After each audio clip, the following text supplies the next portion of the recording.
জামানা, এক মুহূর্ত অলি আউলিয়ার সোহবতে থাকা শত সহস্র বছর নিরহংকার ইবাদতের চাইতে সেটা উত্তম। মাওলানা রুমি বলেছেন, হার কে খাহার হাম নশীনাত বো খুদা গো নশীনাত বো হুজুরে আউলিয়া। কেউ যদি আল্লাহর সান্নিধ্য পাইতে চাও, একটা কাজ করো, ওলি আউলিয়াদের সান্নিধ্যে যাও। এক জামানা সোহবতে वो আউলিয়া বেহতারা 7 সাল তোআতে বীরিয়া। এক জামানা ওলি আউলিয়াদের সোহবতে থাকা শত সহস্র বছর নিরহংকার ইবাদতের চাইতে সেটা উত্তম।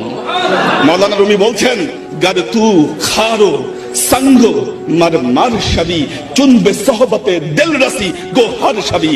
তুমি যদি কাটা হও, নুরি হও, রাস্তার পাথর হও, আল্লাহর ওলিদের সোহবতে যখন যাবা, তুমি মণিমুক্তায় পরিণত হয়ে যাবা। মাওলানা রুমি বলেছেন, হার কে খাহার